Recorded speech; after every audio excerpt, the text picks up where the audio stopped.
Hi folks, my name is Phil and welcome to Grounded, the series which looks at airlines of yesteryear. This episode will take a look at the rise and fall of Air Florida. Founded in September 1971 by local businessman Eli Timona, Air Florida would be based at Miami International Airport. Ted Griffin was brought in as the company president. He was poached from the much larger Eastern Airlines, which was also based in Miami. The airline would begin operations a year later in September 1972. Initially, the airline would be operating a twice-daily route between Miami, Orlando and St. Petersburg, and I'd obviously make a joke about it being in Russia, but it was still Leningrad in 1972. The route would be operated by a Boeing 707 jetliner leased from Pan Am, with one operating for just a month until the other was ready to take its place. Introductory fares were $12, which is around $25 in today's money. Air Florida would be the only airline to operate the four-engine Boeing 707 on intrastate flights. However, the aircraft was far from economical to operate, especially with fares that low. The jet fleet was withdrawn fairly quickly in favour of a small fleet of 3 Lockheed Electra turboprops in 1973, with flights to Tallahassee beginning the following year. In December 1976, Air Florida took delivery of a Boeing 727. The trijet was formerly with Trans-Australia Airlines, having been delivered to them in 1964.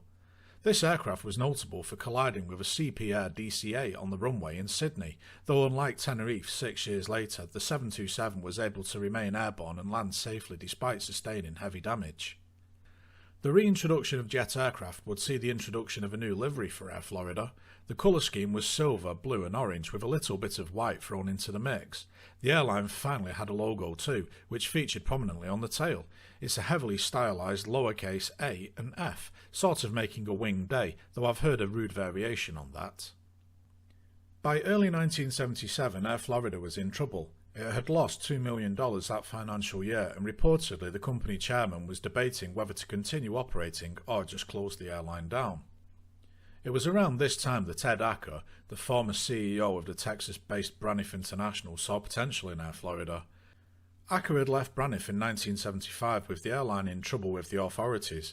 Apparently they'd been illegally distributing over $1 million of airline tickets to travel agents across Latin America. Following his departure, he went to New York to run Transway International, a conglomerate which was involved in shipping, trucking and steel. Acker couldn't be kept away from the industry for long though, as he led a consortium into acquiring Air Florida for $1.5 million, with Acker taking charge there in July 1977. Acker's arrival saw Air Florida become an all-jet airline, with the Electra turboprops replaced by the McDonnell Douglas DC-9. The DC-9 was an ideal aircraft for Air Florida. It was far more suitable than the four-engine 707 that the airline had launched with, and was a step up from the Lockheed turboprops as well. The recently introduced Air Florida livery was tweaked too, with the orange dropped in favour of green. Maybe Acker thought the orange reminded him of Braniff. I'm not sure about that, but I think blue and green is much easier on the eyes though. The airline's sole 727 only had a brief stay, with its heading to Continental Airlines that July, with 4 DC-9s joining the fleet as the Air Florida route network expanded with the introduction of flights to Jacksonville and Gainesville.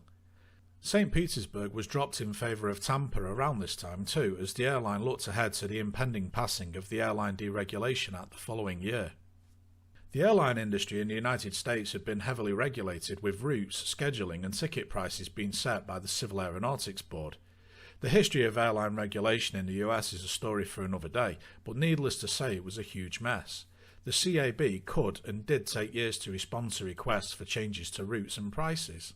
This was not particularly helpful with situations like the 1970s oil crisis rearing its head, as airlines needed to react swiftly but couldn't due to the CAB. While this system caused problems for the large carriers, it also pretty much guaranteed their income. Smaller airlines were less fortunate, however, especially considering that larger airlines could raise objections with the CAB and get route applications denied. The Airline Deregulation Act would free airlines from their shackles and allow them to operate whatever route they wanted and set their own fares. For Air Florida, this meant that the airline would no longer be confined to the Sunshine State, and Ed Acker had a plan for that. 1978 would see Air Florida getting ready for deregulation and subsequent expansion. It acquired the small commuter airline Air Sunshine, giving it access to the Florida Keys. Air Sunshine had begun operations as American Air Taxi back in the late 1960s. It operated a small fleet of Douglas DC-3 and Convair 440s. The tiny airline was absorbed into Air Florida on December 1st, 1978, and operated flights with the rather clunky-sounding Air Florida Sunshine name. That name was eventually dropped in favour of Air Florida Commuter, which would also see several small commuter airlines operating flights on their behalf. The Air Florida Commuter network would later expand to include New England, with flights to Nantucket, New Bradford, Hyannis and Martha's Vineyard served from Providence, Rhode Island and Washington, D.C. Air Florida commuter flights would be operated by a variety of propeller aircraft, including the Beech 99, Cessna 402, Piper Chieftain, Twin Otter, and even the Britain Norman Islander and Trilander. Along with the acquisition of Air Sunshine, Air Florida added several new routes during the year, with destinations including Daytona Beach, Panama City, West Palm Beach, and Pensacola. The airline was establishing a firm foothold in Florida and gearing up for the impending deregulation. The Boeing 737 was introduced in late 1978 as the airline made its first flights out of the state. The Bahamas saw service begin in November, and Washington, D.C. followed in December. By mid-1979, Air Florida had introduced New York and Philadelphia to their route network as the airline turned a profit for the first time. It took $3.4 million on revenues of $60 million. Passenger numbers had more than doubled as well, thanks to a number of changes that ACA had made following his arrival. Aside from the obvious ones, such as the livery change and the switch to an all-jet fleet, ACA introduced the Sunshine Kiss, a not particularly politically correct way of getting a free flight by kissing a designated Kiss Miss, who was a selected airline employee. Could you imagine the uproar today? A slightly more acceptable creation, however, was Sunshine Sparklers, which was orange juice and champagne served on board. It was all part of Florida's new campaign, KISS, or Keep It Sweet and Simple. A number of aircraft then had some cheeky lips plastered on the fuselage just beneath the cockpit windows. Other changes included introducing a higher frequency of flights on certain city pairs and offering heavily discounted tickets for flights taken during off-peak hours. It clearly worked. Air Florida was a big hit and the airline was only just getting started. As 1980 dawned, the airline had more than quadrupled in size. The Air Florida fleet consisted of 4 DC-9s and 13 737s serving 21 destinations. Keen to expand further and really take on the big boys, Air Florida tried to acquire National Airlines. No, not that one. The Miami-based National was one of the oldest airlines in the United States, having been founded in 1934. It was the second largest carrier in Miami, behind Eastern, and operated a fleet of 48 Boeing 727s and 15 DC-10 widebodies. National served destinations across the USA and Europe. Despite National being much larger than Air Florida, ACA wanted it. It would have been a good match, but it was not to be. A bidding war ensued and Air Florida just didn't have the resources to come out the winner. To be fair, in the case of National, the winner didn't really win. After a bidding war between Eastern Airlines, Pan Am and Texas International, it was Pan Am which succeeded in acquiring National for $437 million. Unfortunately, they paid a high price both figuratively and literally. The bidding war had cost them dearly, and Pan Am struggled to integrate National. This would be one of the undoings of Pan Am, with the historic airline collapsing just over 10 years later. Having missed out on National, Air Florida then went after Western, who were oddly enough based on the West Coast, well, Los Angeles to be precise. Western would have been a good fit as well. The airline had excellent coverage on the West Coast and a growing transcontinental network. A combined airline would certainly have turned Air Florida into a domestic juggernaut of an airline. Unfortunately though, the talks led nowhere and any potential deal fell through. Air Florida did build up a 16% stake in Western, but that was as far as it got. Western would later be acquired by Delta a few years later. There was one bit of good news for Air Florida though. The Civil Aeronautics Board insisted that as part of Pan Am's acquisition of National, that it drops National's European routes. Air Florida expected to pick up these routes, even going as far as advertising its Battle for Britain. Unfortunately, the route licenses were awarded to Eastern, but as always, there's a twist to the tale. In March 1980, Air Florida picked up its first widebody aircraft, a McDonnell Douglas DC-10. This aircraft was subleased from Seaboard World, with themselves leasing it from Icelandair. It would only wear a hybrid livery rather than the colourful Air Florida one. The DC-10 was deployed on charter flights, drawing folks into the growing Florida market from European airports such as Manchester, Dublin, Paris, Zurich and London Gatwick. That last airport, Gatwick, was a bit of a blessing in disguise for Air Florida. Eastern, who had won the rights to operate from Miami to London, were unhappy at being allocated Gatwick rather than Heathrow. While they were right to be aggrieved, for Gatwick was and still is seen as a less attractive London airport than Heathrow, Eastern protested too much and fussed the licensing bodies gave the route authority to Air Florida instead. With a new transatlantic service lined up, Air Florida leased 3 more DC-10s, this time from Transamerica, and they would all sport the full Air Florida livery. I've got to say though, the Air Florida livery really suited the DC-10, of which the 3 Transamerica ones arrived in March, April and December 1981. Folks in Europe may have already been familiar with Air Florida, however, as a number of British charter airlines leased in Air Florida 737s during their busier summer months. Likewise, Air Florida would occasionally take some off the hands of the European carriers over the quieter winter season. 1981 saw Air Florida at its peak. The airline was now operating a fleet of 4 DC-10 widebodies, 3 DC-9s and 22 Boeing 737s.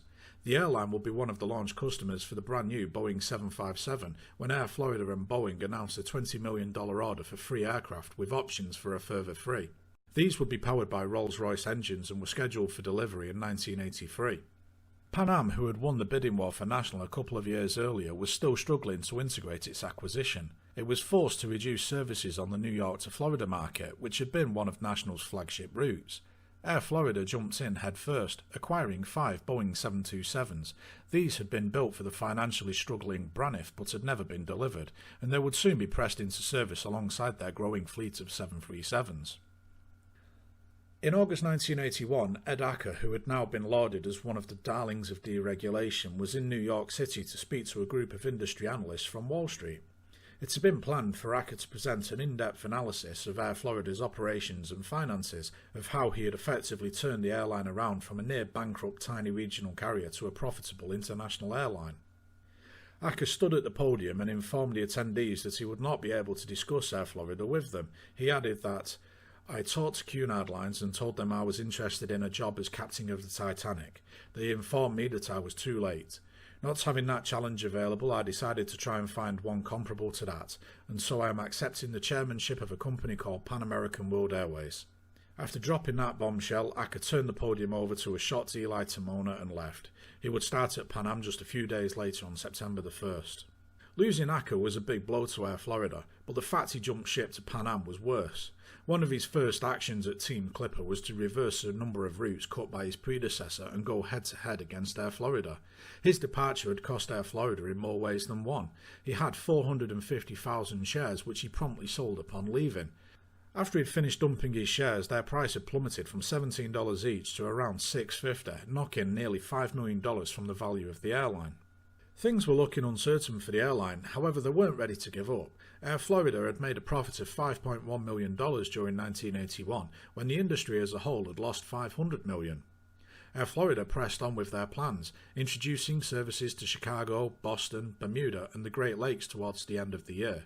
Unfortunately, 1982 would begin with tragedy when on January the 13th, Flight 90 crashed just 30 seconds after departing Washington National Airport. The Boeing 737 struck a road bridge and then plunged into the frozen Potomac River. TV crews would broadcast the rescue efforts as the tail section of the plane stuck out from the icy water. In total, 74 of the 79 passengers and crew, along with 4 motorists on the bridge, were killed in the accident. The crash had a huge impact on Air Florida.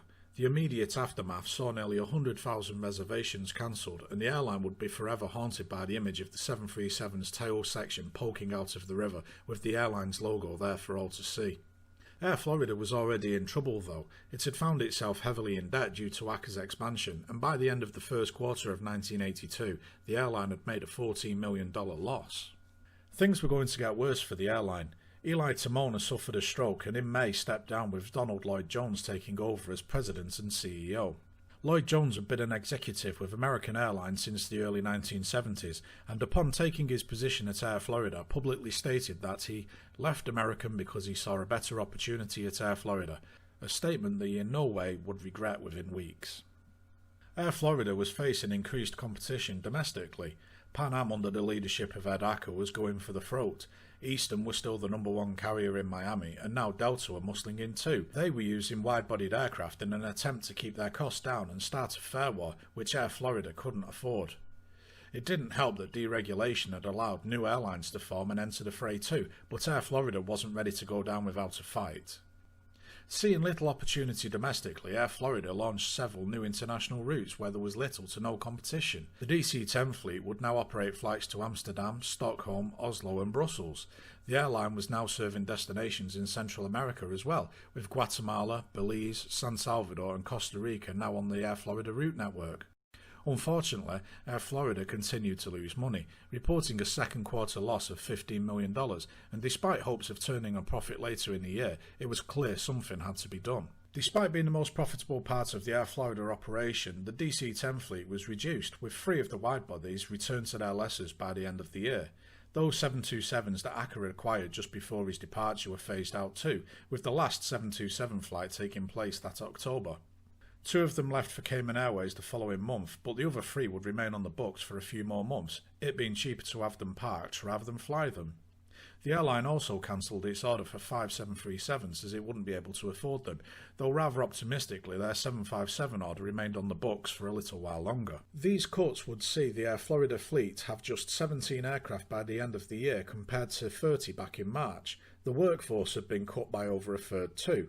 In an odd twist of fate, Air Florida would lease several 737s to Pan Am where they would be used on their German network. These changes did seem to be working. In March 1983, the airline made a profit for the first time in 20 months, but it was short-lived.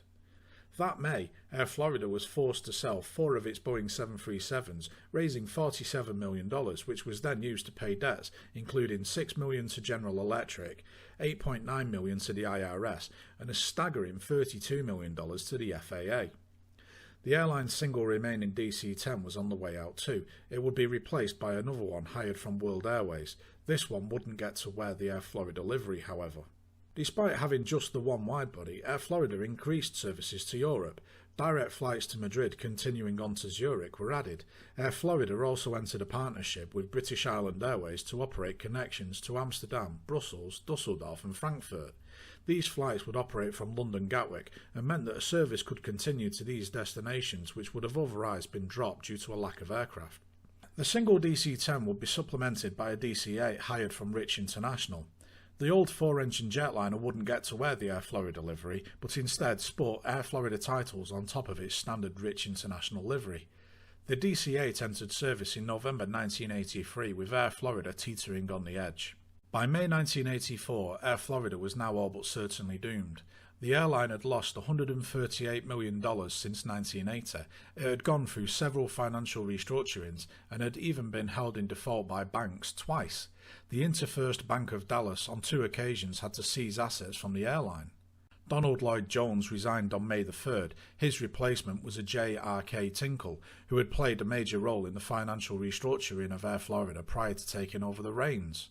It was all too little too late though. The workforce had been cut again to just 1,200 staff, and those that remained were forced to take a pay cut.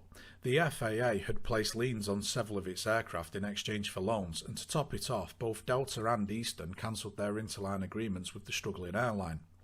General Electric lent the airline $5 million, of which $2 million was used on an 11th-hour payment to stop Air Florida losing its membership to the Airlines Clearinghouse, the agency which settles accounts between airlines.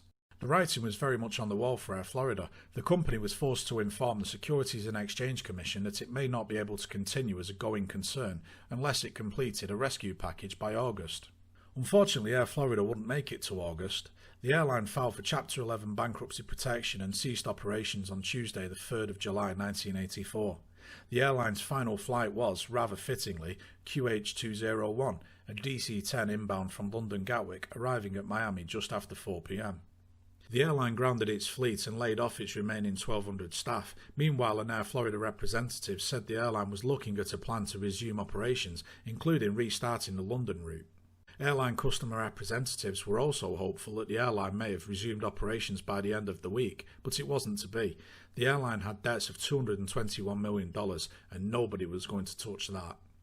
In bankruptcy court, Eastern Airlines agreed to pay $7 million for 16 slots in New York and Washington, as well as the rights to fly from Miami to London Gatwick, having finally decided that Gatwick was better than nothing.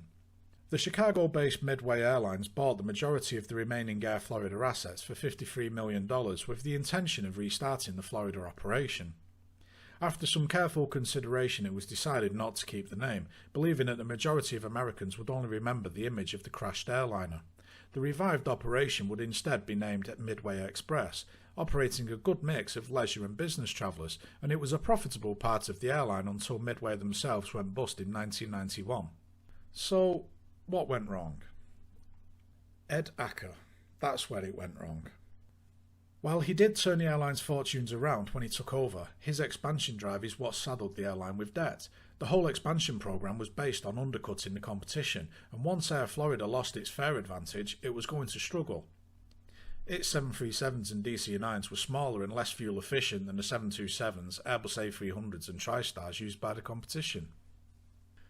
Air Florida had already been operating for a number of years with incredibly tight margins. Once it was no longer able to undercut the competition, it was in trouble. The expansion was saddling the airline with debt too. Interest rates were very high at the time, and the airline's bottom line was only being subsidised by Acker's financial dealings on the currency market. When Acker abruptly left, so did those subsidies. Perhaps Acker saw the iceberg and decided to jump ship. His final parting gift for Air Florida was to take Pan Am head-to-head with his old airline at a time when they desperately needed less competition, not more. When Acker left, Air Florida had debts of around $220 million, which is a staggering $630 million in today's money. The airline was hit by an ATC strike in 1981, further compounding their losses. They then went on to lose $93 million in 1982. The losses were reduced in 1983 to $39 million, but with a debt load that high, it was almost a certainty that Air Florida wouldn't survive in the long run. The crash of Flight 90 was certainly damaging to the company, but this was the early 1980s. Aircraft accidents were still fairly common. Pan Am had a far deadlier crash later in the year in New Orleans, though granted the much publicised image of the 737's tail section sticking out of the icy water would haunt the airline till their end. Bookings dropped in the immediate aftermath, but then returned to near normal not long after that. Air Florida's financial troubles got press attention in their later years, and that was far more damaging to the airline as it knocked confidence. Why risk booking with Air Florida who could go bust when Eastern, Delta or Pan Am were an option? The demise of Air Florida was simply down to the airline's rapid, unchecked expansion, which saddled the airline with debt. With several much larger and well-known airlines having financial difficulties at the time, Air Florida was unable to find the white knight to save the airline. Its huge debt burden became too much and the airline collapsed. As for Ed Acker, well, when he joined Pan Am, they were handing out badges saying, "I'm an Acker backer," as it was believed he would save the giant. Within a couple of years, he'd alienated the workforce, caused the different unions to fight each other as well as management, culminating in the airline's first ever strike. He axed the prestigious round-the-world flights, finalised the sale of the company's intercontinental hotels chain, and sold off its Pacific division. He would be ousted in 1988, but the damage was done. Pan Am would be declared bankrupt in 1991. That very long story is for another day, and as always, thanks for watching.